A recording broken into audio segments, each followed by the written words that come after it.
I've come across a lot of fast couples, but I think that this is one of the fastest couples in history. To my right, I have a bronze and silver medalist in the 100 meters and 200 meters at the last World Championships in Doha, Andre DeGrasse. And to my left, I have the world champion in the 100-meter hurdles, Nia Ali, not to be mistaken with Nia Long.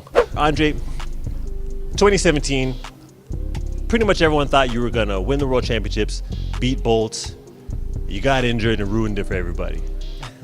You had about 2 years to think about it. When you got on the track in 2019, after all that waiting, what were the nerves like?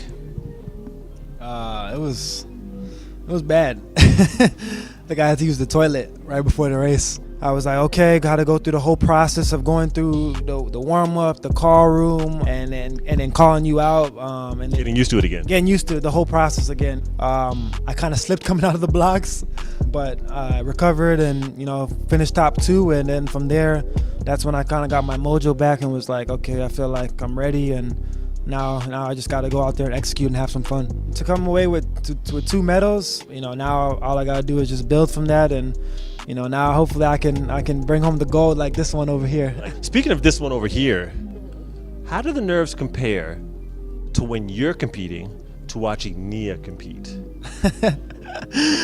I'm super nervous watching her actually. More or less? More.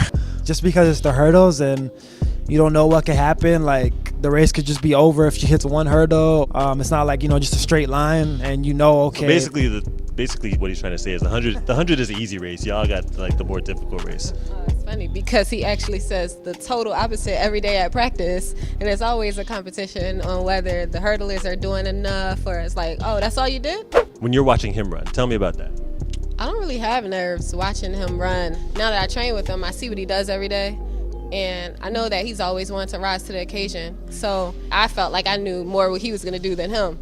So I wasn't really nervous, but it was just more or less like just anxious for him to deliver and to actually show other people than it is nerves, I guess.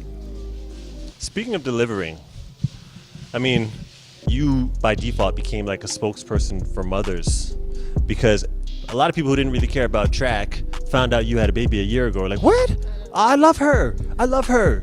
How do you feel about assuming that role as, the athlete mom spokesperson? Man, it's dope. Like, I didn't even expect to have that kind of reception, and to have people send me just messages on Instagram and telling me what they've done and how I've inspired them. That's all I really ever wanted from it. I just wanted to show people that you can overcome those challenges. It's always a mental and emotional challenge, and to be able to get through that and show a lot of women everywhere that not only one mother can do it, but several mothers in one championship, it was very inspirational for me. Everyone that's in track is usually trying to be the best, okay? You're a world champion. You're the best right now. So how does that change things? It's definitely a surreal feeling. It's something that I had hoped for all year and that I trained for all year. So for me, my mentality is just only gotten stronger because, once you make it there and you win that top spot in the gold, you kind of want to stay there. So I'm very excited to go back into training and moving forward to Tokyo. I'm wondering if things changed since she's become world champion. For real, she does. She changed up. Nah, I'm just joking.